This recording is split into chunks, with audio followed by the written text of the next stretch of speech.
20,000 টাকা বেতনের চাকরি করে কেউ 5 তলা বাড়ি করলে আমরা প্রশংসা করে বলি, দেখো 20,000 টাকার বেতনে চাকরি করে 5 তলা বাড়ি করে ফেলল। আর তুমি কি করেছো? বিয়ের বাজারে দেখা হয় ছেলে সরকারি চাকরি করে কিনা। ছেলে সরকারি চাকরি করে, 5 তলা বাড়ি আছে, তার মানে সোনার টোপো ছেলে। এমন ছেলের কাছে মেয়েকে বিয়ে দেয়াই যায়। কিন্তু ছেলে সৎ কিনা সেই জিনিসটা কজন খোঁজে? আমাদের সমাজে কে কত বড় বাড়ি করলো, কে কয়টা গাড়ি কিনলো, কার কত ব্যাংক ব্যালেন্স আছে, এই জিনিসগুলো দিয়ে মানুষের সম্মান পরিমাপ করা হয়। যে মানুষটা সব থেকে সারাদিন পরিশ্রম করে অল্প কিছু টাকা উপার্জন করে, তার প্রশংসা করতে আপনি কাউকে দেখবেন না। কিন্তু কেউ যদি 20,000 টাকা চাকরি করে ওই যে 5 তলা বাড়ি করে, সবাই তার প্রশংসা করছে।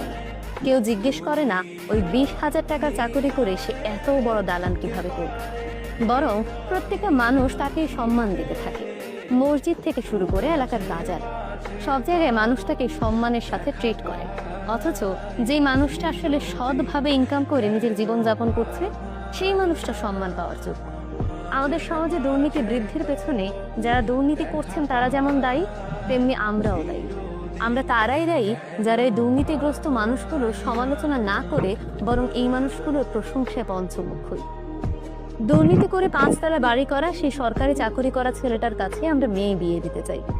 অবশ্য সব সরকারি চাকরিওয়ালা যে দুর্নীতি করেন আমি সেটা বলছি না, কিন্তু সবার আগেই দেখা হয় ছেলেটার ব্যাংক ব্যালেন্স আছে কিনা। সৎ চাকরি করা ছেলেটার বিয়ের বাজারে পর্যন্ত দাম কম।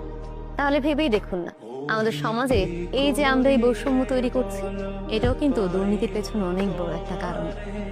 সুতরাং আমাদের এই ধরনের মন মানসিকতাগুলো পরিবর্তন করলেই কেবল আমাদের সমাজ থেকে দুর্নীতি দূর হবে এবং আমরা সুন্দর একটি সমাজ করতে পারবো।